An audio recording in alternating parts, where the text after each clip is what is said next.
Yeah, unidentified celebrity review. I think we're live. Okay. How's it going, Chris? Yeah, it's great. Yeah, Saturday or Monday night. What is it? Monday night. You're across the pond, right? So. Yeah, I live on west coast. West coast of Europe, right on the tip, essentially, in Portugal, right at the end. I hope your video is not frozen like it is on my. No, it's not. Okay, that was kind of scary. For a second there, it looked like it was frozen. So I'm going to go to the YouTube side and I'm going to make sure that our sound is okay, because I want to make sure that people can hear us. It looks like I'm frozen. Oh no. Now you're okay. I think you're okay. Yep, I think you were frozen just for a second there. Can somebody in the comments say that the sound is okay? They can hear us. We may just have to go on faith.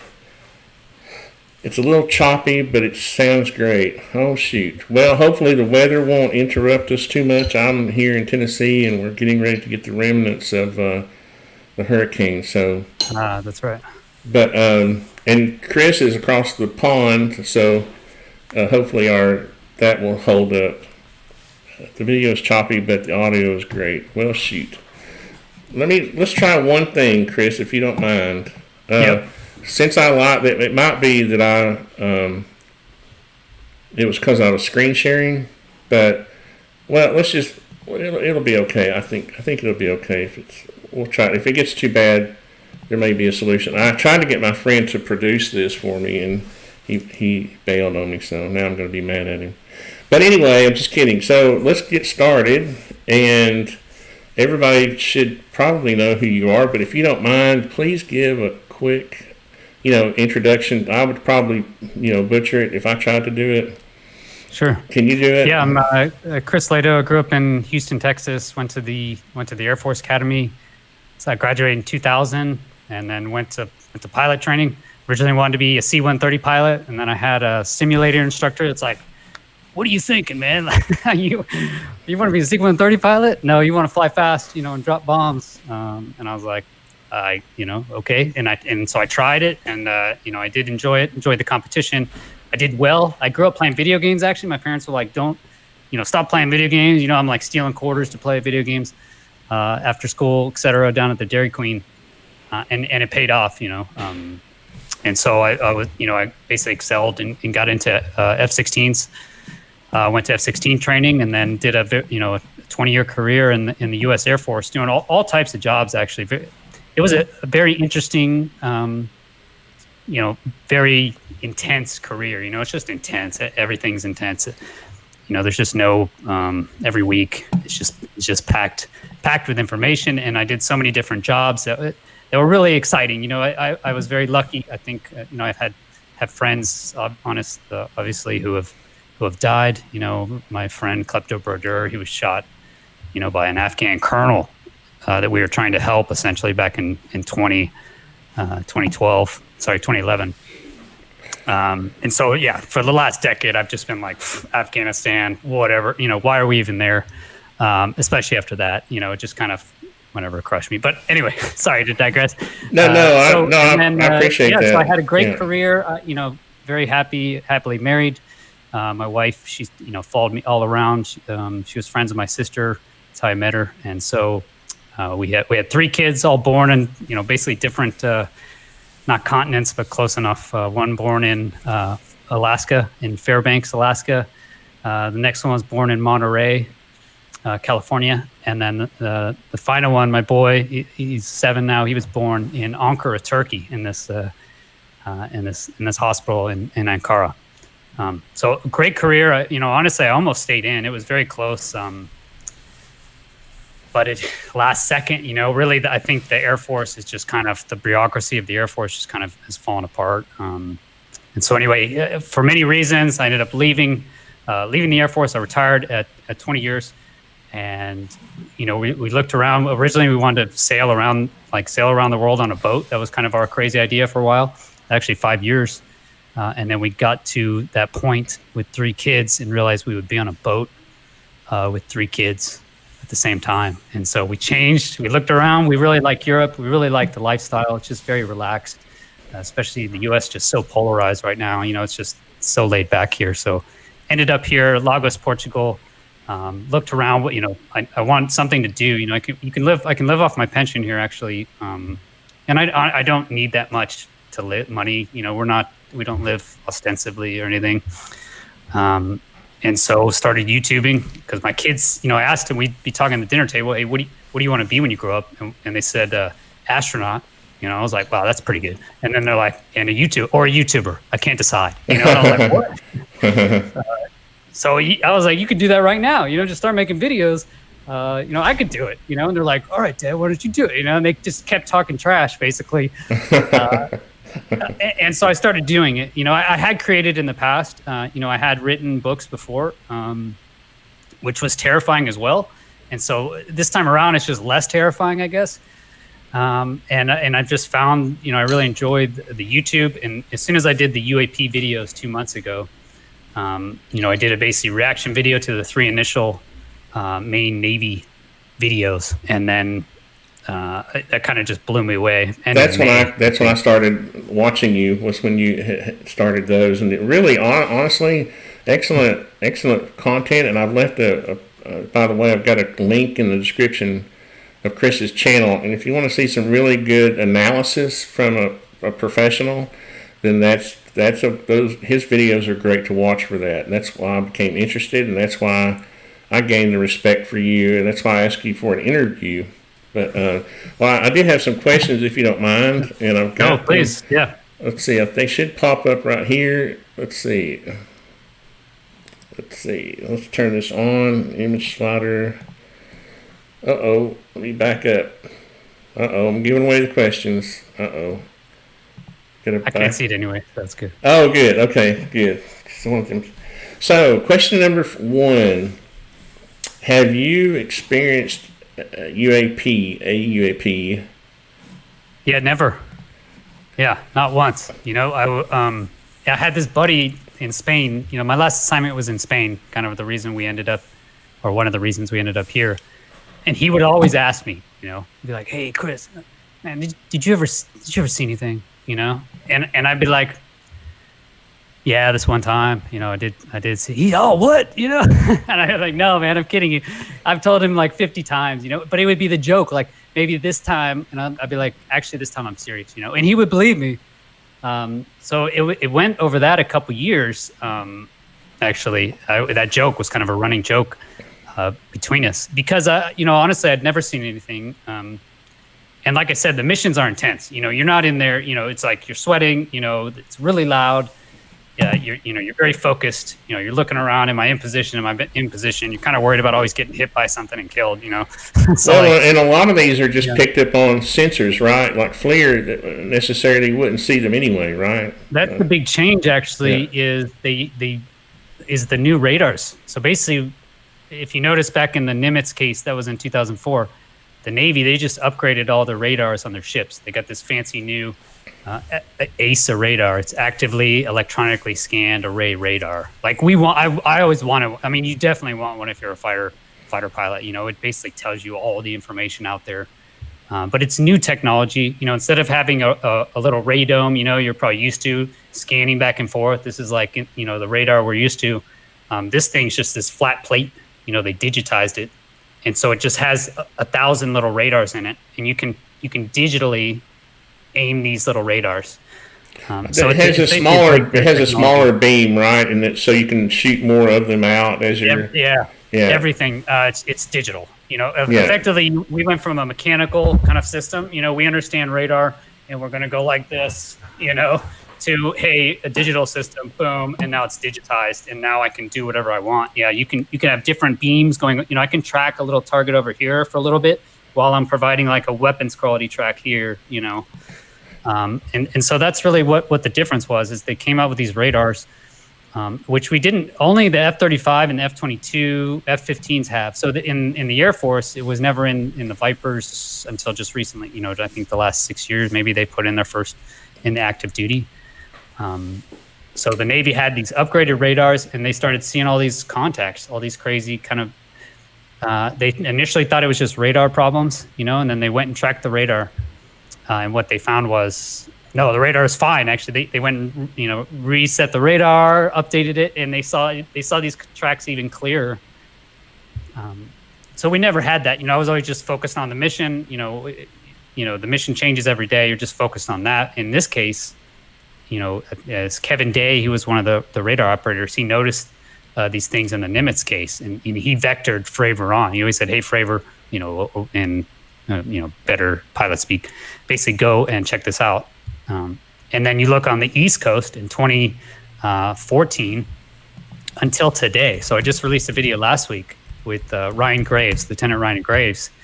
I believe he's the only combat aviator to talk about the East Coast sightings. But it was the same thing. They got new radars in their fighters this time, and they started seeing these weird contacts. And now they start trying to see what's there. And that's when they pointed a camera at it in IR and infrared, and they could see something there. They saw they had a contact. Yeah, I'm trying you can avoid it. You can kind of assume, oh, it's just some radar issues. There's some weird clutter in the air. But when you point another sensor at it, or you look there and you see something, that changes the game really. And that's really kind of that's probably been the impetus. It's really been Ryan Graves probably speaking out, and then Fravor and Underwood and Kevin Day and Voorhees. You have all these people who have spoken out, which is very difficult. It takes a lot of courage, man, to go out there, and say, I saw this thing that you're not supposed to see. You're not supposed to be able to see because it doesn't exist. So I've got, let me get, I don't mean to interrupt you, but I want to get all my questions in, and some of these are kind of juicy, okay? So Sure. So I'm going to go question number. I'm a talker, No, it's okay. How do you know there's a fighter pilot at the party? So I may, if it seems like I'm interrupting you sometime, it's only because I'm trying to get all my questions in before our hour's up. No, please do. I'll just talk until you. Okay, so that's number 2. I've got these here. Okay, here's a juicy one. Do you possess, and I know what you're going to say, but it's okay, I want to ask you anyway. Do you possess any top secret knowledge regarding UAPs that you can't talk about? That I can't talk about? No. I have no, whatever higher level information about UAPs or anything. I mean, I had a secret clearance related to specific using these weapon systems, etc. But it's all kind of, nothing with UAPs for sure. Okay, that was easy. Yeah. Question number 4. Are you part of the disclosure team? Is that with Vinny? I think I'm so new to the space, so I guess I'm. So I'm asking you. Well, I guess what I'm asking you, because some of these people, my theory on this is that seems to be, because it seems too coordinated to me. Like Chris Mellon, Lou Elizondo, all these people seem to have coordination. Tom, what's his name? DeLong, Jeremy Bell.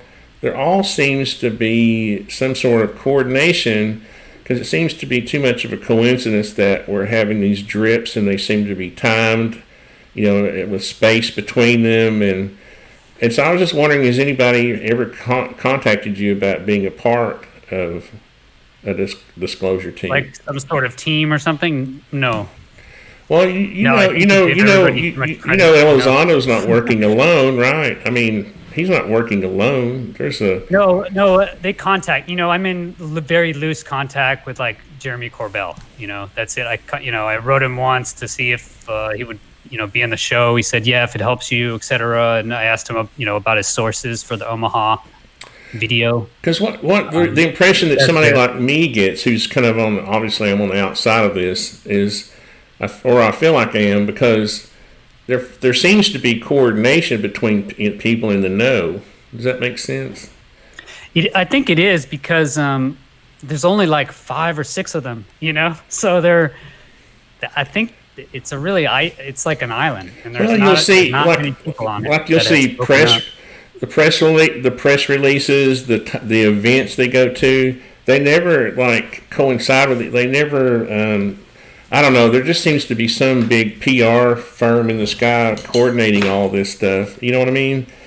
I don't know. I guess if you I don't watch know. enough, I don't watch it close enough. I don't think so. thought you were. I think you have. There's just maybe 4 or 5 people who are out in the spotlight, getting shot at with haters, and I think they work together just to try and they're I guess they're on the same. They have the same motive, the same angle. But I haven't seen any like organized disclosure. Okay, because I imagine that some people get approached with these types of things. I mean, obviously DeLong was approached at some point, right? I mean, he's a rock star. I don't know. What was his? I mean, I don't know. Some of the stuff I don't know seems, DeLong at all. Tom DeLong of Blink 182 or whatever. I mean, I just learned. I honestly didn't know he was even involved in this at all till last week, and then I looked up to the stars. I finally looked up what it was, and I've heard about it, but I'm just been.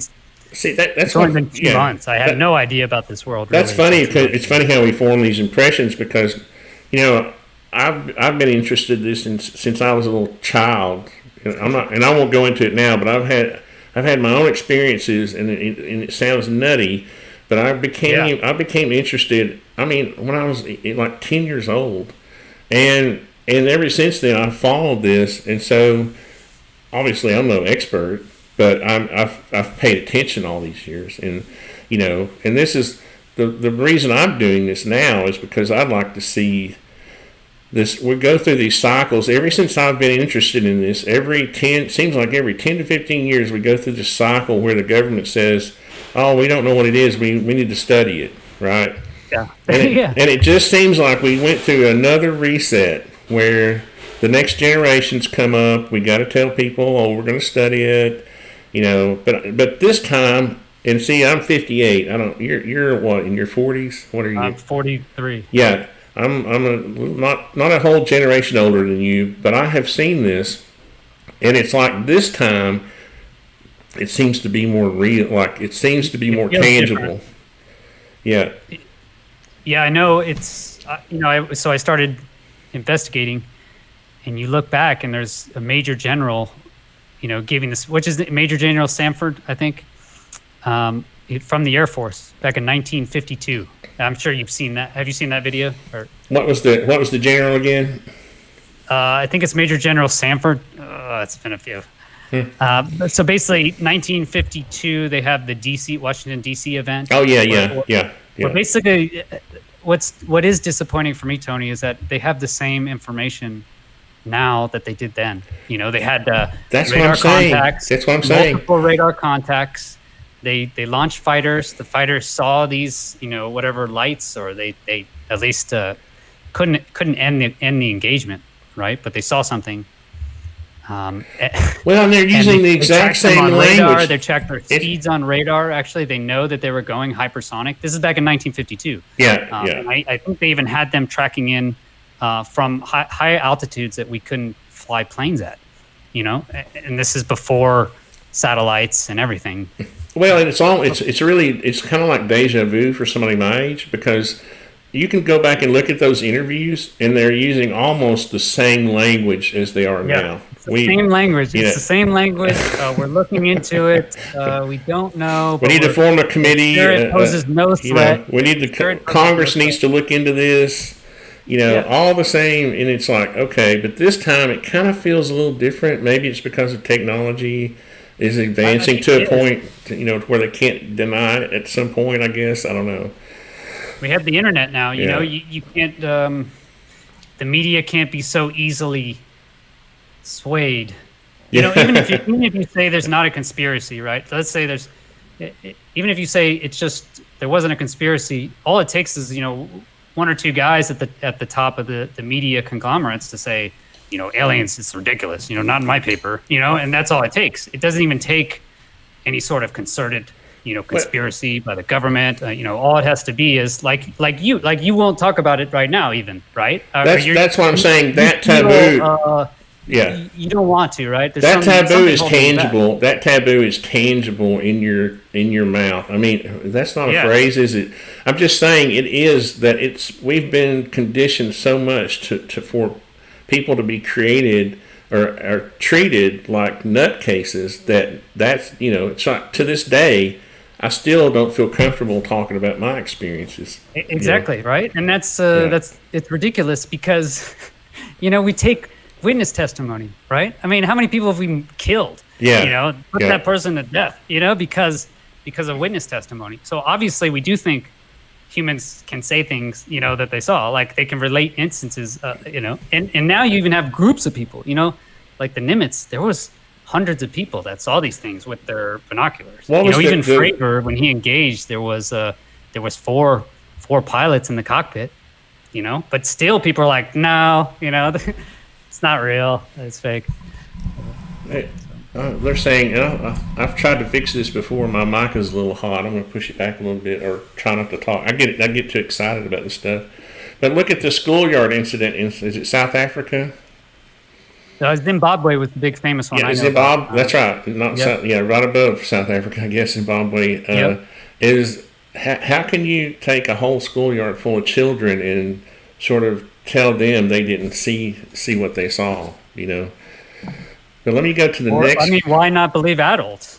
Sane adults. Well, groups apparently, of people. Yeah, apparently some of the teachers were convinced to lie to try to, in their minds, help the children along deal with it, right?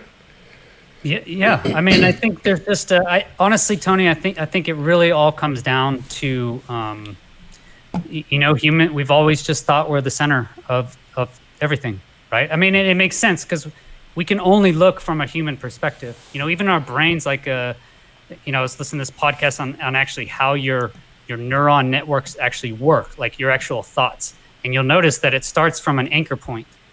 So there's always some starting point for our thoughts. Like if I ask you, what state do you live in? You're going to start with something. You're going to start with like a map, right? And then you're going to zoom in. You're going to start from a point.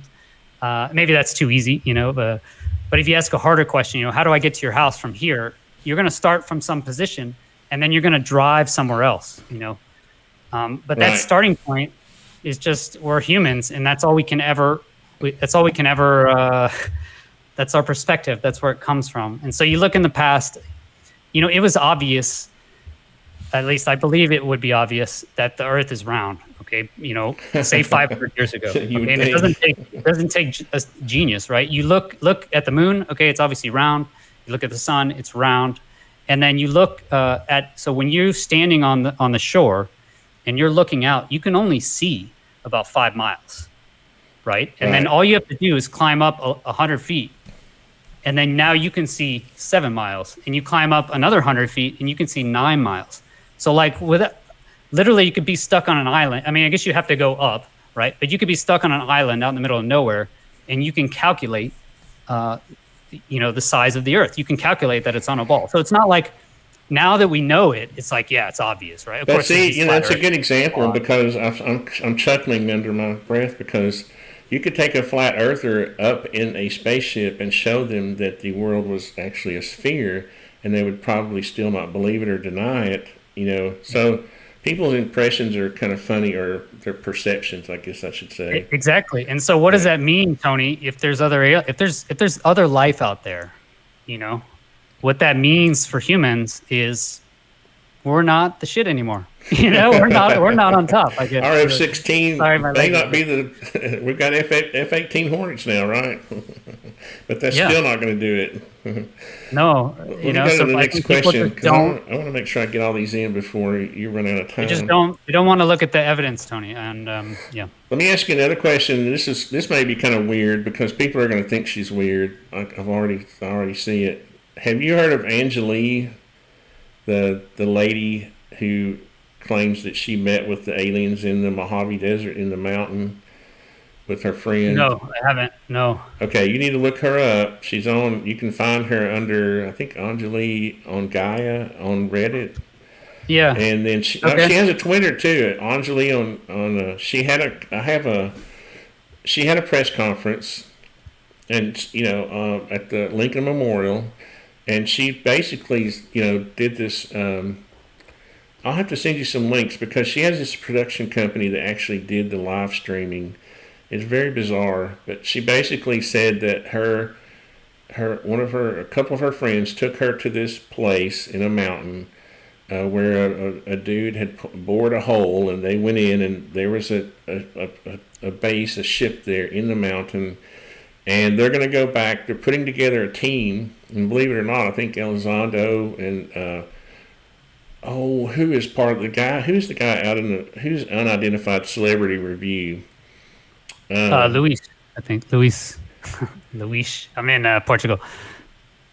Oh, who do you think that is on the YouTube side? The unidentified celebrity review person. I thought that was Luis. No, that's all I know from unidentified celebrity review. You think that's Luis Elizondo? No. I'm sorry, man. I was going to say, surely he's not watching on my live channel. TV, not knowing his last name. Oh, okay. Anyway. You put me on the spot, Tony. Oh, I know. Sorry, now I lost my train of thought. What was I saying? She's putting together a team. Louis Jamison. Jamison. Okay, yeah, sorry, Louis. Oh, okay. So anyway, she's putting together a team to go back, and she's claiming that she's going to make all this public. And anyway, you need to check her out. And okay, yeah, I'll check it out. But not Elizondo. He said, that's funny. I was like, man, I got a big timer watching. He must be concerned about what you're saying. He must be concerned you're going to release top secret. He saw my question. He's hosting a big show on the 6th of September. It's the Phone Home Show. Actually, Luis, he has a link. Hopefully you'll put in the description there how you can write to your congressman and basically say, hey, we want this to be investigated. I saw that, and I'll try to figure out how to do that here in a minute. Let's see. What is my next question? This is kind of a minor question. Who do you consider the most trusted UAP source? I know that's kind of a broad, but if somebody, but I'm doing this for my little corner of the earth. I'm trying to help, bring, who would I send them to if I said you need to watch these people besides you? Excuse me. The Nimitz case just in itself has so many.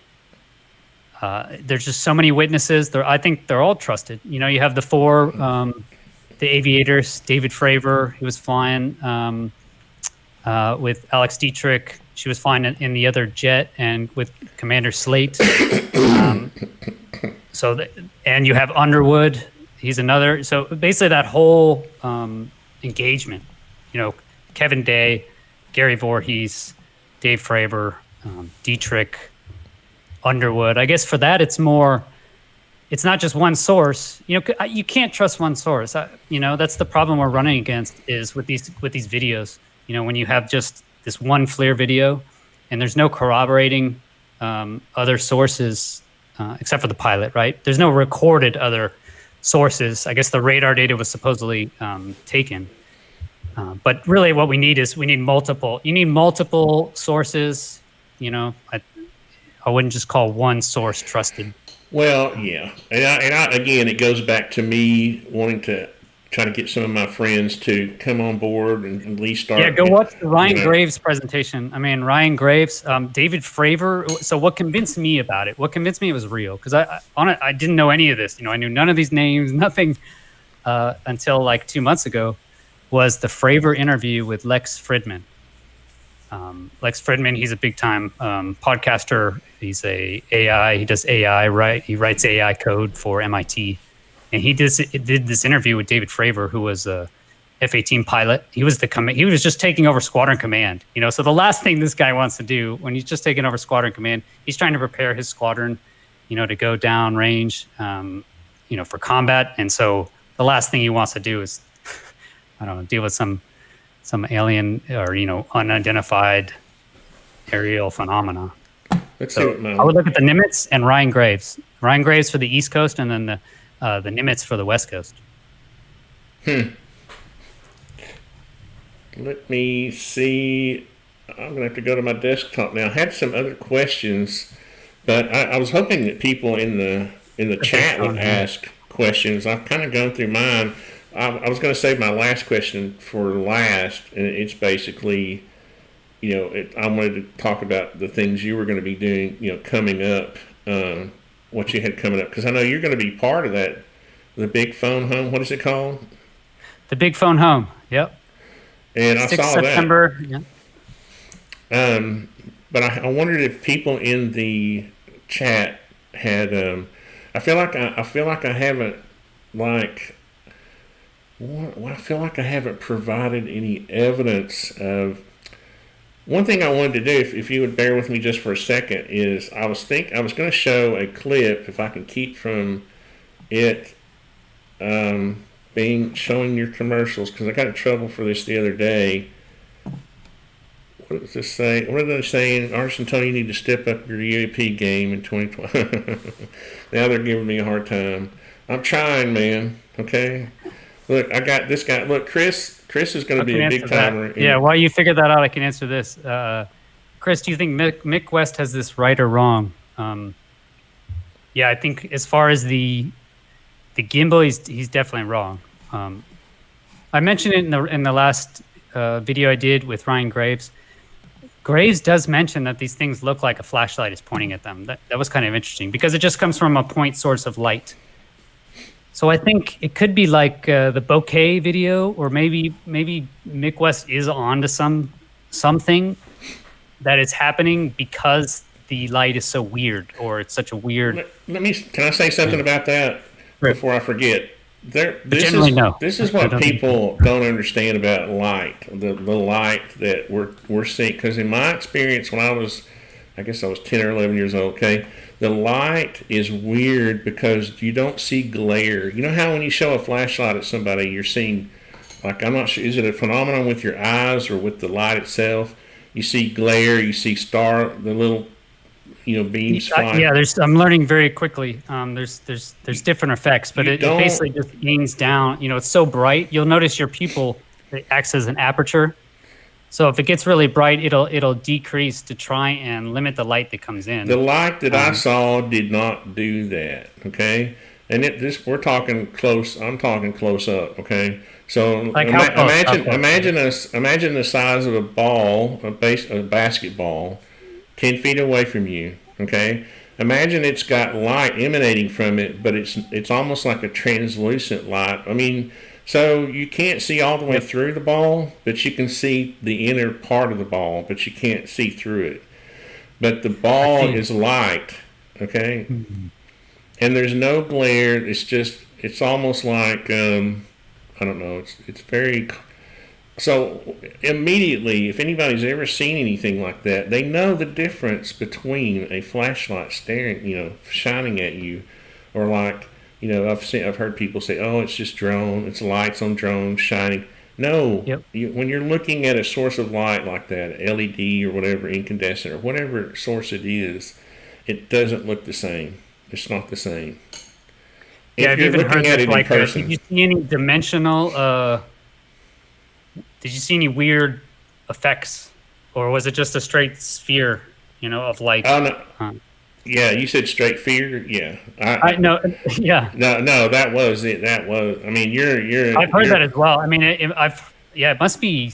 It's scary, right? I mean, there's something in our DNA, and maybe they encoded it. I don't know. That you're almost like you've heard of fight or flight. It's neither one.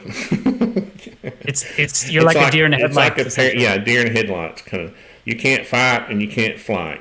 It's neither one. And people, that's why I think our government doesn't want people being exposed necessarily to. I can almost understand. But I think it's time that at some point we're just going to have to. At some point it's just going to have to happen. All the information is going to have to come out. It's just. And that may be why they're waiting. Maybe that's why it was easy for them, or I don't know. They did it, if it happened, was that they're going to find out sooner or later, right? If it is the truth, and that's why if it is the truth, it will come out. I mean, I hope at some point in the future. I don't know if it's 100 years or this year. But if it is the truth, I think it will come out at some point. Well, and it's this, you have all of these attempts like you'll see like ball lightning's becoming popular again, right?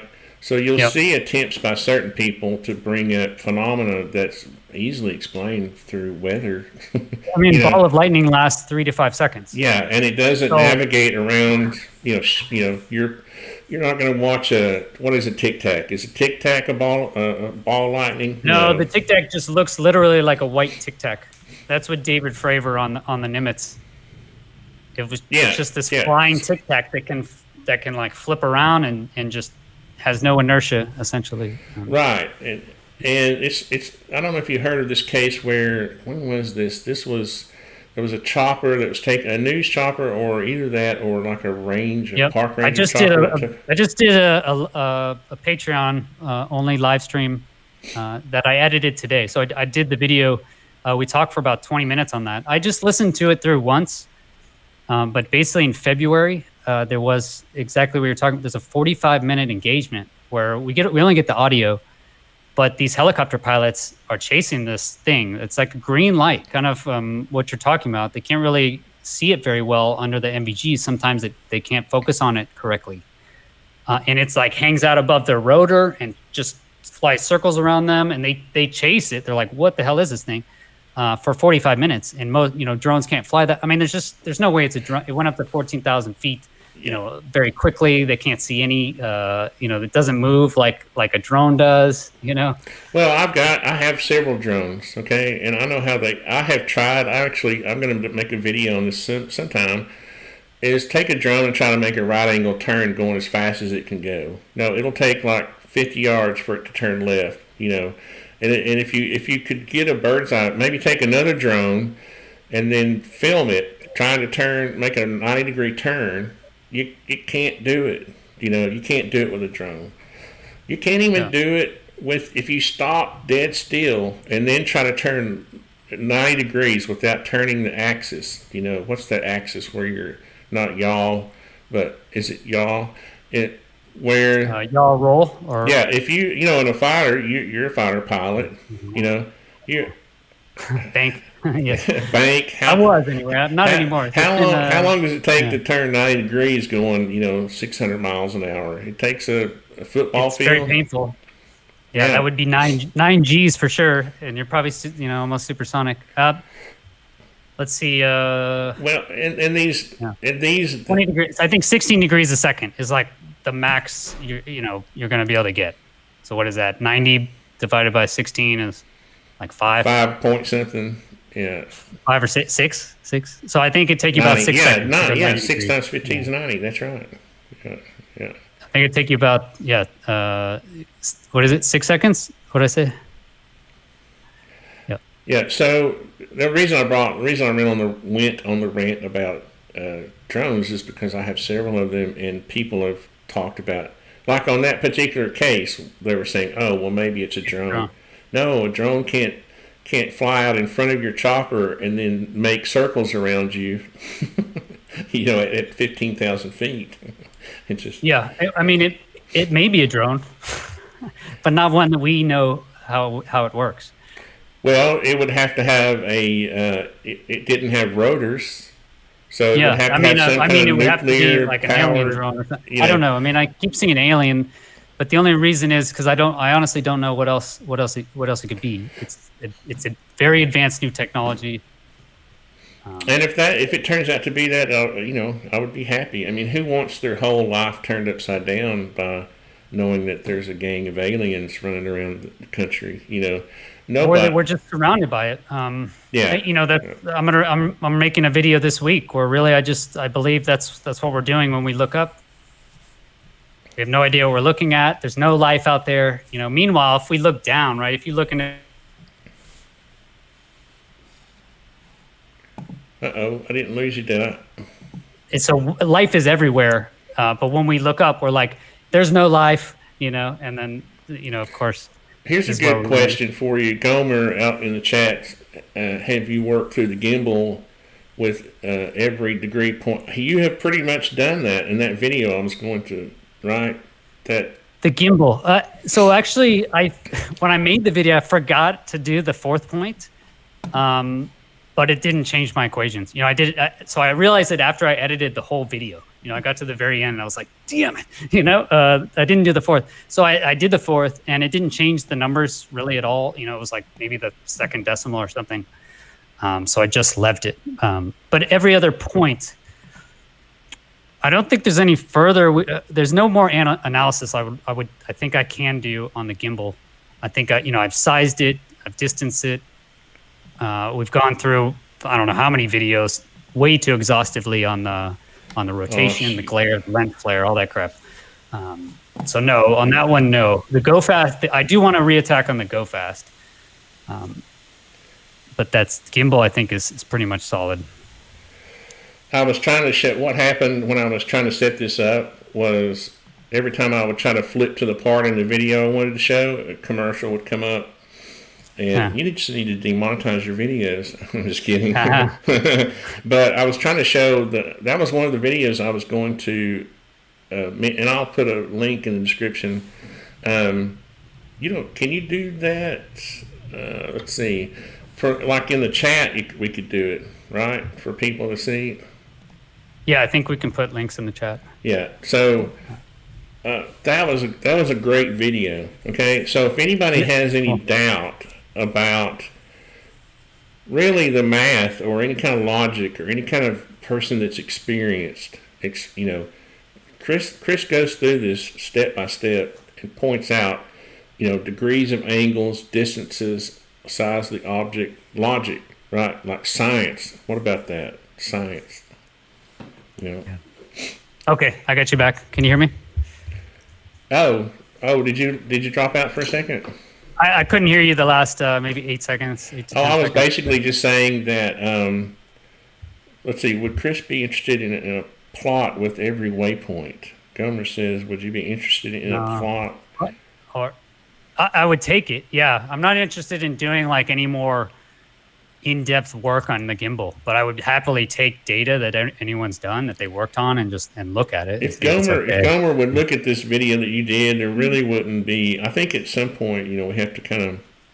I mean, I'm satisfied. Yeah. I was satisfied when I saw the. Why I was satisfied was because I knew the Navy wouldn't release a video of a bird and claim it was some kind of technology they didn't have. Yeah, I think I even remember your comment on that. I remember your comment.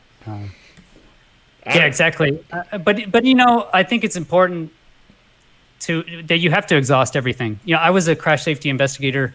I was on the Class A. There was a Iraqi general that he packed it in actually in training in Tucson, kind of right around where that A-10 video was filmed. I don't know. There's a UAP falling in A-10 anyway. It's on my next video coming out. Right around there, and what I learned on that is we knew right away. Actually, when I heard the phone call, and they're like, "Hey, are you available the next month? Because you have to go for a month. You can't fly and everything." And I was like, "Yeah, what is it?" And they're like, "Okay." They told me the conditions, and I was like, "Is the pilot dead?" And they're like, "Yes." And okay, and I knew. I mean, my first thought right away was spatial disorientation. Right, so he basically lost. It was at night under night vision goggles. No real weather or whatever, and then he was, he ended up crashing 30 seconds later. So we knew right away, and we showed up, right? But the general on the board, he was like, "Look, I don't care what we think we know right now. We're going to exhaustively go into every single little possibility." And we wrote this like 170-page report. It was excessively long, but he was right. I think he is right. You do have to go through, and we have to check off all of these things, because. What if it is, fake or something? We're just wasting all of our time getting everyone all riled up. But, okay, so you don't think the Navy did some analysis before they released the video? No. No, I mean, they do. Okay, so that's what ATIP came out, the Advanced Aerospace Threat Identification Program. That's with Luis Elizondo. Who they released the video, though? They did do some investigation, but honestly, Tony, I think it's just the same thing, man. Because at the end of the day, they're still people, right? And you know what it's like if you see some crazy thing that's not supposed to exist. You don't want to tell people why. Well, why were the videos released then? They were leaked. They were leaked. Oh, come on now. We know they weren't really leaked, right? Who leaked them? Yeah. Was it Chris Mellon? Was he the one that? Yeah. He got Okay. it leaked through, I think, To the Stars. I guess I should track that down. How Okay, were they see, leaked? that's what I'm talking about now. We're starting to connect some Yeah. dots. You see why I think that things are Yeah. kind of coordinated a little bit?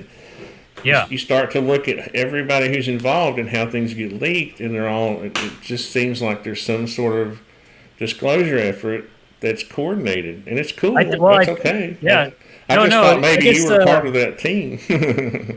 no, you're definitely right. I mean, they are motivated. I mean, their goal is disclosure. You know, Yeah. Luis Elizondo said that. Ryan Graves, in some ways, I think everybody's has said that. I guess I assumed if you were implying like a secret disclosure team, you know, not one that's open. You know, they've all said they want to disclose it. So. Well, okay, so there's part of me that thinks maybe there is part of this team that's the sort of the government side of it. I kind of expect where there's still parts of it they don't want to of their own plan disclose. Does that make sense? Yeah, I mean, I was in the government for whatever 20 years, 24 years. They're not going to disclose anything that they don't have to. So there would be front people. Ever. I mean, there's just not. There's no incentive for them to release information. You know, what's the incentive for them to release? Right. The only reason they release the information is because there's Freedom of Information Act requirements. You know that they can't stop it from happening. They're like, okay, it's happening. So I do think this time is different, though. I think this time is different because the UAP report, the one big difference is now that they have numbers. They put numbers in there, and the key numbers was the 11 near misses. That's in the last 2 years. So they've had 11 near misses in the last 2 years out on the East Coast. You know, it's right off the East Coast of Virginia. And when you look, actually, you just keep following. It just goes right. There's Bermuda. You know, so I don't know. I mean, let me just explain why I think that there's more to this than what we're talking about. Sure. Okay, take Tom DeLonge for an example. He would be the guy to reach younger generation, right? Yeah. Okay, let's just say if you're going to put together a team, you would have somebody like Tom DeLonge as one of your point men. You would have somebody like Lou Elizondo who would appeal to me, my age group, right? You know, he's got he's battle hardened CIA guy. You know, you know what I mean. He's that guy. So you've got people involved. You've got Jeremy Corbell. Who are the others? You got. There's not many, or there's really not many. Well, you know, you have Alex Dietrich. She's active on Twitter. She does interviews as well. She was with David Fravor, Chad Underwood. He just gave an interview a little while ago. Chris Mellon is the guy. Chris Mellon would be the guy who gives legitimacy to the whole process because people respect him as a lifer. And Harry Reid. So really, your core is Harry Reid as a senator. So he had access to, I would assume, the highest level of intel. Maybe not, right? But he had access, and he's the one who really pushed for this to happen. Him and Chris Mellon. They were the ones that really, really pushed for it to happen. And Harry Reid got that ATIP program created. So $22 million was allocated. And what year was that? That was 2007. Yeah. And when did Tom DeLonge start his thing? I don't know. So I know Luis Elizondo. He was 2017. I've just heard rumors. So I've just been getting in the game. I actually have some side projects I'm working on. The same to try and help. Well, this needs to be one of them. You need to help me put together this. No, it's already done. Yeah, I'm already working on it. Don't worry. Okay. But To the Stars, I heard it did fall apart, which is unfortunate. I don't know why. I don't know. Or I know Luis Elizondo left. Well, There's rumors all around. DeLonge's still doing interviews. He is? Okay, good. All right. Yeah, I don't know. I thought I saw him on was it Joe Rogan or I don't know. You know, see that's the other thing. There's like a circuit. They all go. You know, they're all. Yeah. I don't know. Look at Lou. Look at how many interviews he's doing. He may even agree to come on. I don't know, with a small timer like me. You know, that would be cool. You know, but I'm just saying. I don't know. Yeah, I mean but there's just not that many people again that have, I haven't seen anything at all. So I didn't have to go through I had to give my own personal experience about this, UFOs. I hope to see one. I'm trying really hard. We're going to set up some systems. We're going to, do some fun NFT funding projects, try and make it happen. What you need is a high-end, the FLIR camera, the FLIR video cameras is what I want. So take the sensor off of your F-16 FLIR and just put a video. Super expensive. FLIR is very expensive. We find that's the most expensive part, I think, right now. I'll just talk about it shortly if I can. Basically, Skyhub is a current system that's around the world. It's this grassroots kind of program, but it's run by scientists and they're all disparate groups. But the general idea, and it is running in France. I think France has a couple units set up. They have a stream going, and then I'm working with this guy Martin in Denmark with the Danish UAP program. So basically, you get an enclosure, right, and you have a telescoping lens. It's a fisheye lens, and it points out something, or there's something moving or something weird in the sky, and then it tells the zoom camera, right? So the idea is we'll have an optical zoom and a FLIR, so it can see both an optical and FLIR. And if we can separate those cameras, then we can get stereo vision, right? Because then we can tell how far away it is. And then that's the idea. You put that right on the internet, so it's just like a live feed, somehow, so it can't be intercepted. It can't be messed with. And now there is some AI elements in that it basically says, no, that's a bird. That's a plane. That's a bird. We don't know what that is, right? And then now humans go and look at it later. So we're working on it hard. I think it's going on. UAPX. Okay, that was started by Kevin Day. He was the radar operator with Gary Voorhees and Kevin Knuth. So I think they're out on the West Coast, Oregon, California. They've had some great success. And then there's a scientific SCU, so Scientific Coalition of Ufology. That's been doing really good analysis, so scientific analysis. So there are groups that have been trying to push this into the mainstream. And SCU, they've done a lot of scientific analysis. So there are groups, but there's not that many. There's just not that many, which is why when I spoke up, I think everyone just I was very surprised, how much traffic my video got. I was I was cussing. Nobody watched my video. Before that, Tony, nobody, you weren't watching my videos. You hadn't heard of them. So at that point, that's kind of when I was thrust into the spotlight, just because there's nobody else really. It's just not that many people talking about it. Well, and the reason it was so popular is because it's a scientific approach to the event, right? Phoenix Lights. You saw the Phoenix Lights, Night Strike. Night Strike 1 should have been there in Phoenix for the lights back in the late 90s. Have you heard of that, Tony? Did you track that one? Oh, sure. Yeah. And see, that was another one where, you had people say, the governor. Yeah. You had, it's flares. No, flares don't travel across the state. I've seen flares, so I guess that's what it kind of boils down to. If people have their own experiences and they see things, they what things are when you look at them. And that's why that's why I respect what you're doing so much, is that you've been in an F-16 flying through the air at Mach 2, whatever. And what things... Yeah. What's that? 1.83. Oh, I was close. I didn't make it to Mach 2. But you should give it a little more gas next time. But yeah. But I mean, what things look like, right?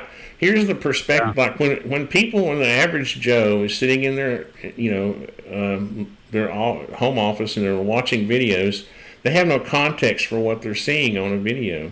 Yeah. Especially in infrared. You just don't see an infrared ever, really. That's why the cameras are so expensive.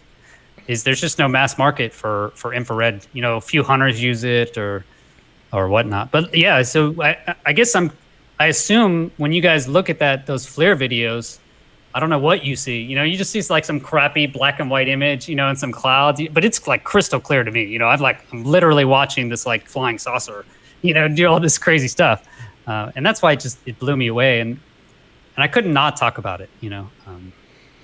Well, I'm glad you did because people like you bring a lot of legitimacy to to the thing, and the more Awesome. people like you, I think that start doing what you're doing, it may reach some sort of critical mass where the government says, okay, we got to disclose everything, and I don't know if they'll ever do that, but that's a And whole. I think maybe that's what happened. What's happened, Tony, is like since the 70 years, essentially, since I believe this has started, maybe just enough people have kind of seen these things, that now you just get enough people that are like, nah, actually, it isn't that crazy. That maybe it can come about, maybe even the Congress, if there's enough. And I found actually, it seems like 1 in 6 people have seen it. 1 in 8, I guess I would guess, have had a UAP experience. Now I just ask people if it's not weird, I'll ask them, hey, anybody seen a UFO? And I will, like at a poker game just 3 weeks ago, the guy next to I just asked randomly. They're like, "What are you doing now? You too?" I'm like, "UAPs." Like what? And so I just asked, "Has anyone seen a UFO here?" There was 8 of us, and they're like, "No," And I was like, "Oh, okay." But then the guy next to me, he didn't speak English, and so they're like, "What?" And he spoke in Portuguese, like, "Yeah, I've seen a UFO," And for him, he's driving with his parents. He's 15. And then just in the road ahead of them at a turn circle, in Europe, there's turn circles everywhere. This white ball just comes out of nowhere, basically, with this flash of white light underneath, and then it floats up. He said to 3 to 5 meters, and then it reoriented, and then it just shot up with like this white light shooting down. He said it was like maybe like 6 seconds. They saw this thing. They were blown away, just like you said. Like right away. And his parents, they talk about it, and he talks about it. Like, did we just not believe these people? We're just like, no, So Yeah. I don't know. It's like if people know, if we know in the government, then they should frickin' tell us. That's my, I mean, What's funny? not for them to know. What's funny is when I first started talking to my children about this, and it's really, I don't, if people who are parents try this sometime, just pretend like you're going to go to your child and talk to them about it. There's a huge roadblock in your head, right? Because every day they got up, they went to school, they learned what they learned. On Sunday they went to church, they learned what they learned. They did that their whole life, and now you want to tell them, well, Jesus might be coming back in a spaceship. Yeah. What are you gonna? How do you? And that's just for people who are religious or have a belief Yeah. system. But for me, it did change my worldview, because I was just a devout atheist, if you will. Science, I grew up just thinking everyone around me was crazy. Honestly, crazy. Like you're seeing stuff you haven't seen. So I feel relieved actually that that I believe it could be true. Like I really think it's true now. Like, okay, good. Not everyone's not just insane around me. There are reasons for this. Maybe there is a oneness or something. There's definitely things we don't understand, and there's much more life, I think, out there. And there's and to me, this made me now. I don't have the. I'll just be honest. I don't have the intellectual ability that somebody like you or some of my friends have, right? But when I was in high school, I wanted to learn about physics, and when I started going into these things where you learn about entanglement and particle you start to think, well, maybe there are mechanical or structural or systems in place that just take something simple like prayer or meditation. There may be something physical in place there that we just don't know about. There may be a system from when we have these thoughts that we're able to send them, and maybe we just don't understand it yet. So I started reading. I've been in an intense study period the last 3 months or however long it feels like a year. But if you look at all the contacts, these people who say they've met with the aliens, right? And what's interesting is the aliens are all different looking, but even it doesn't matter the culture, it doesn't matter the language. The actual events are surprisingly similar, and there's literally thousands of these events. So when they do communicate, it's like most of the time, I want to say every time, is telepathic. So if there is, some people say they're talking, and then other people say pretty much all the time they were telepathically talking to me. Well, and see, even when you say telepathic, some people go, "Oh, whatever," But there may be. I'm crazy. I'm the crazy one, right? There may be. You believe in stuff you can't see. I'm crazy. There may be a physical, a mechanical, electronic method that our brains, we have neurons that are firing, electrons, right? There may be a physical system that we just aren't aware of. It may not. When we say telepathic, that just may be just a term for something we just don't understand yet. Yeah, I mean, if you went back, just to 200 years, everything that we're doing right now would blow them away. That would be unbelievable. That we're talking right now, we're in different locations on this round Earth. Like it would blow them away. With all these people watching, I mean, just. Well, look at it this way too. You talked about radio. It could be that we just don't understand the frequency to dial in on yet. Yeah. It may be something simple like that. There's some sort of universal frequency. Now I'm starting to talk New Age, but it's going to be. This is where I'm looking at YouTube. This is where people start to bail on you and go, okay, you're nutty, and it's okay. And I'm at that point in my life where I'm ready to accept some of that because it's okay. It's but. And maybe crazy. And maybe we go into this cycle again of 50 years, but I really don't want it to be that because I'm not going to be around in 50 years, and I want to see something before I pass on. I mean, I've never been more optimistic about knowing. I just never thought I would ever know. I just never thought I would, and it looks like we have an opportunity to actually make a breakthrough, a disclosure breakthrough. I keep, now that I'm in the space, I get emails from very interested people that have been doing it for years. And they say, we've been close to we've been to these disclosure points before. Like you feel like it's going to be like, okay, now we're going to see aliens, we'll get to meet them or something crazy. But it just doesn't materialize. But I hope it's different this time. Let me tell unidentified. Is that Lewis? Louis or Lewis, the guy you're talking about, unidentified celebrity? Luis Jimenez. Okay, please do that. Please send me Tony at ArtisanTony.com, Lou's email. That would be cool. I know he probably won't come on my channel, but I'm going to try. I'm going to give it a try. And there's Ray Cronus. He's another guy. I don't know if he wants me talking about him. He was he's a scientific guy. He worked with as a scientist. I think he worked directly with NASA, or at least as a contractor. And he can correct me. Yeah, you bring up a good point, Ray. Is you think it's far more unlikely it would be kept secret? Okay, unlikely. Yeah, I don't know. I don't trust that the government will do it. It's been 70 years. They haven't done it. And we're in the YouTube age now. In the past, the information couldn't be disseminated, but now we're in the information age, right? So, if we're all looking, there's no way the lid can be kept on it, Well, and he hit on a very key thing there, right? Compartmentalization. That's how things were kept secret for so long amongst people who were all working together. They thought they were working together, right?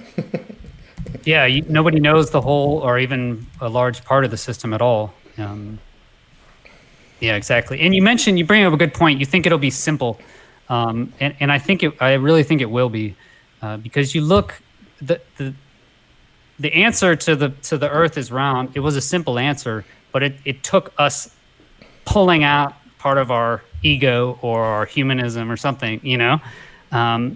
It was simple, but it's always much bigger than we can imagine. We're just much smaller. Look, then the Europeans, right? They went across the ocean, and surprise, there's people there. It's I wouldn't imagine. I wouldn't be surprised if the same thing happens. Like we miraculously get spaceships and we fly somewhere and we land, and sure enough, there's life right there. I mean, I wouldn't be surprised if it's literally everywhere around us. But we're just looking for the wrong things. We're just looking We're looking out into space like SETI with binoculars. I imagine this in a car, right? Imagine you're in your car, your truck, and you're looking through the windshield for life, out in the far distance. But really, the life is just the bug splats that are just right on your windshield. It's like right there. It's like You're just out of slapping you in the focus. face. Yeah, we're just like, where's the life, everybody? And you look and they say this dark matter, right? They're talking about.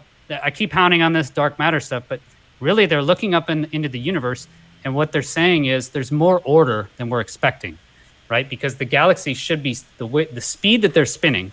Okay, the speed that they're spinning, it should just blow out. Like there's not enough gravity, there's not enough mass to hold the galaxies together. So that's why they say 90% of it must be invisible. We'll never be able to find it. Right. But really, but that force is strong enough to make the galaxies form shapes like clump. Yeah, because we can't imagine it, right? I was a beekeeper for a while, and as soon as I get a place to start up again, but I noticed the correlation between just the honeycomb and I don't know if you've seen that it's not new, it's been around, how dark matter basically helps form those structural shapes that we see, that is our universe. There's a structure to it, right? Yes, there is. There's a structure. It doesn't mean all the little gaps are filled in completely with galaxies, but there is a structure there. And and I'm trying to figure out if Ray is trying to say that if it was true, we would know about it by now. Is that what he's trying to? Which I'm going to be disappointed because he's a friend of mine. I want him to believe in UAPs. Well, I mean, it's looking more and more like we possibly do have the technology. Like the U.S. does have the technology. I don't know if it's true yet, but there are patents. There are some coincidental patents coming out that came out in 2017 and 2018 about gravitational wave emitters, and there is a inertia-free technology. I don't know if that's all wrong or if it's not, but it's very coincidental at any rate. And there's so many different craft out there, And let's be honest, the U.S. government has looked sketchy in this. I mean, saying there's nothing, and then now you have all of our presidents saying that there's things flying in the sky, and we don't know what there are. But don't be concerned. Well, you still have to. You see, you come to this point where, and I'm going to put Ray in the counterintelligence group. Okay, so you come to this point, right? And we just came to a point in our conversation where we were willing to accept that maybe, it's just government technology. Okay, so you see what happens. There's a big. No. I think. No, I'm not. I think we have both. Yeah, I'm not. Yeah. I'm not accusing you of that. I'm just saying that's how it can happen. You get one scientist in the group that is skeptical, and they're smart enough to turn the whole conversation around on you. Ray. I'm just kidding. I like Ray. Ray's a good guy, but Ray's smart. I like hanging around smart people like you and Ray because I can learn something from you. I won't be able to remember it tomorrow, but if it comes up in a conversation, I can at least have a vague conversation about it. But I don't know. I just feel like there needs to be normal people like average Joes like me trying to inject this conversation into my little communities. And if everybody did this, people would stop being so afraid to talk about it. I've been in hangouts in the last week, really the past couple of years, where people make me feel like I'm a nutty guy, and I kind of am, I guess. Yeah. But I want those people to meet you, and tell me after they've heard you. There really is so much evidence out there, Tony. Really, just if they look at the Nimitz, just start listen to interviews from the Nimitz. I mean, they see it. There's literally dozens of them. They're all military officers. I mean, I don't know. If you don't trust them, it's like, well, who do you trust? So, and that's why I started off by saying Ray was, basically, I think of him as a science guy. And he's saying he doesn't believe in things. That's true. I don't either. When I had my experience when I was young, And I would go to church. You see the conflict. Here I am, not even a teenager yet, and I'm going to a Southern Baptist church every week, every Sunday, and I'm hearing this, and I'm having these other experiences. You see the conflict. So my whole life, I've studied different religions just to try to understand where is all this coming from? Where is the belief system? Where are the belief systems coming from? They're coming from, basically each generation teaches the previous generation, right? Yeah. And I didn't want that. I didn't want that to be the case. I wanted to see it for myself. I want to understand it for myself, and then I want to share it with people. And that's why I asked you to come on. And I'm just really happy that you did. No, I appreciate asking. I'm happy to talk. I'm happy to talk about it. And yeah, you asked, and I'm going to say yes until I just don't have any time anymore. I'm just reading Ray's comment. I can think of nothing more exciting than a verifiable contact. It also know amazing. It would be upend a lot of people's worldview. Yeah, and that's what I started to go into earlier when I started to, you become a parent really quickly when you start to think, okay, do I need to? If you're really concerned about there being a disclosure, how do you prepare your children? But you can't, because when you go to them, how do you explain to a child their whole belief system, which you taught them their whole life? And of course, honestly, as a parent, because I've had of my experience, I never force my children to believe anything, right? So my children are somewhere between, they believe in a creator. I think they have a healthy understanding, because I do believe there's a creator. It's not going to be somebody. It's not going to be the person, the white guy in the sky with a beard, the long beard. It's not going to be that guy. It's going to be. But I do believe in a creator, right? And I've taught them that, but I've let them have. But you see, even with my flexible teaching, I was afraid to go to them.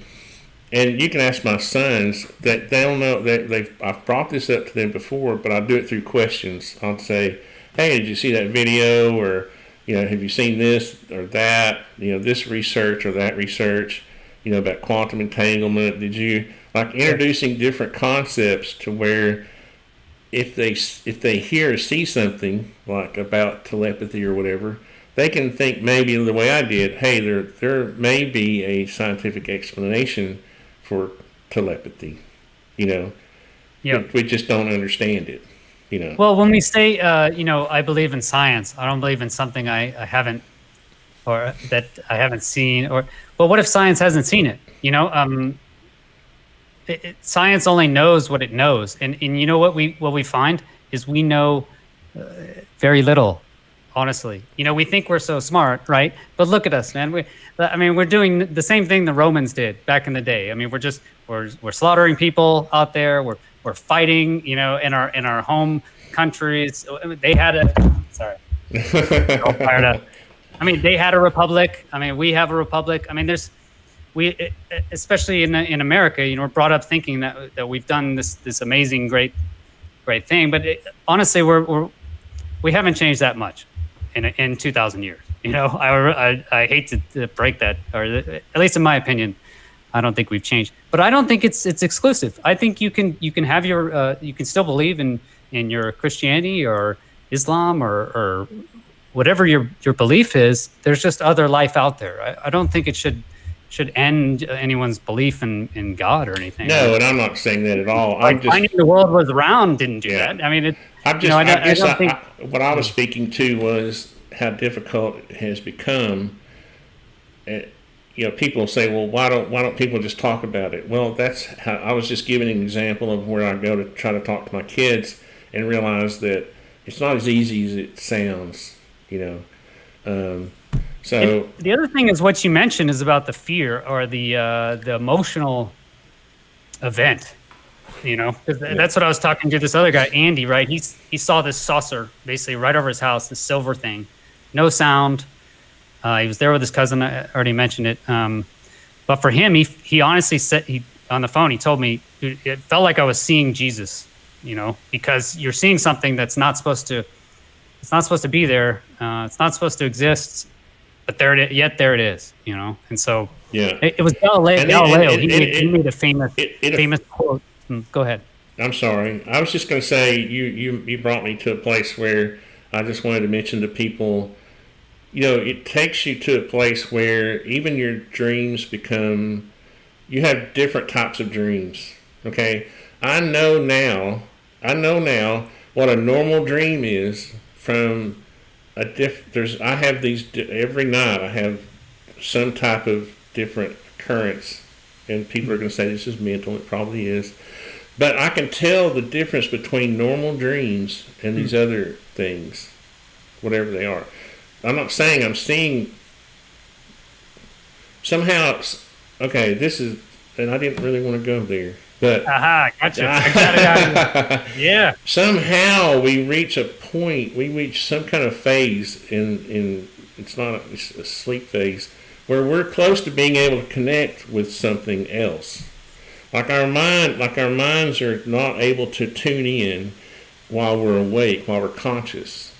But when we're asleep at that REM sleep phase, I swear I know the difference between my normal dreams. Because if I wake up and I had a normal dream, which I do every night, I think I lost my wife over this. Okay, and again, I don't want to. I'm sorry, this was your interview, but. I'm telling you right now, if you ever have an experience, I guess what I'm going back to is that, like your friend, okay, everything changes, like even the way you hear things, like the way you dream, the way you hear things, the way you experience other people, the way your whole belief system. It's just like zing. It's a zinger. It really is. And I've heard that before from I have a close friend actually who relayed this again in confidence, you know, about his dreams. He has similar dreams. I don't think he ever saw a UFO or UAP or anything, but he has dreams that he really believes are something more, and they kind of have the same common theme. You know, he can fly, he can do all these things. So I don't. Again, there's so much we don't know, Tony. Right? They say I believe in science. Okay, science. Why do we sleep? No answer. You know, they're going to say things like, "Oh, it's because you got to throw out the," you know. But there's no real answer. We don't really know why we sleep. We don't really know what gravity is. Okay, we can measure it, but we don't know what it is. We don't really know what we're the fabric. We're still arguing over whether it's a force or not.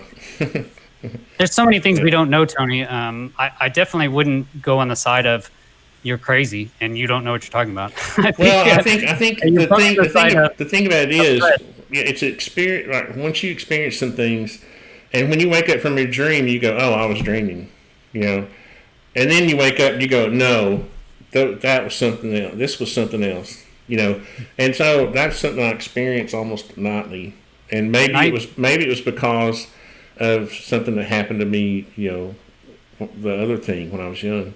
I don't know. I've heard that a lot, actually. Now, I mean, Tony, I'm sure if you've talked to other people, they've had similar instances. Some people get constant contact. But I'm not claiming that. I'm just saying I think your senses, your sensory system changes somehow, right? I can't put my finger on it, but I think the only reason I brought this up because I really wasn't even going to mention it about myself, but people are going to wonder. You know, here I'm a design build contractor, right? I have my channel. I have a lot of SketchUp videos, a lot of design stuff, and here I'm getting into this because I've already had people say that to me. What's this about? And I'm like, okay, so I'm 58, you know, I'm going to be passing on to that big, you know, UFO in the sky soon, or sometime, not in the near future. And I would like to know. So the more I feel like I can get out there, I feel like I'm going to become, you know, just like you are. You became a magnet. You know, you have your own gravity now, right? Chris Lehto has his own gravity, you know, and I was drawn to you because of your experience and your intelligence and, you know, so I'm hoping that those other experiences will be drawn to me now. Yeah, you know? There's not that many people talking openly about it. You know, it's difficult to share. It's difficult to talk about. You're always going to get haters. You It's just, you have to be dedicated, I think. And I just have to find out. I'm like you, Tony. Like, I don't want to die without knowing as much as I can. I'm just that's why I did chemistry degree. That's probably the reason I went to be a fighter pilot. Like, what is it like? What is combat like? I'm just so curious. I don't know. Like, I can't just not find out. It's not going to happen.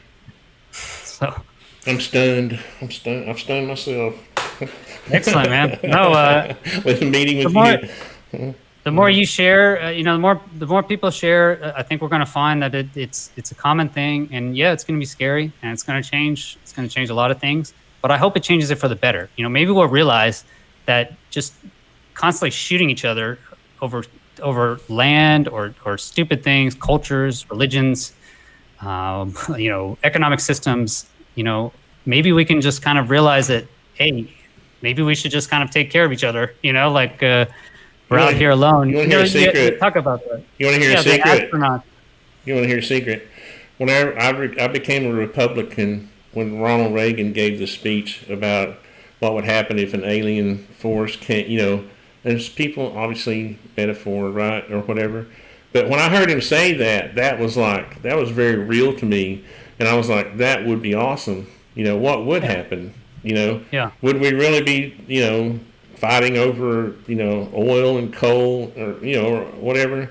Yeah. Would we go knock out, Saddam Hussein because he was getting ready to take Rural? What was that currency for oil or whatever? Yeah. If we have our new energy source, do we really need to have those wars? Do we need to spend 20 years in Afghanistan? God bless the families, whose people. Yeah. God bless you for serving our country, but do we really need to send our young men there? Just look at the amount of questions it brings to light. The biggest one. Yeah. Why are we doing Why that? are we doing anything? What is the purpose? Is it all about money? Are we really just doing this for money? Can we? I think we can take care of the poor people. I really think we can. Like, it's possible.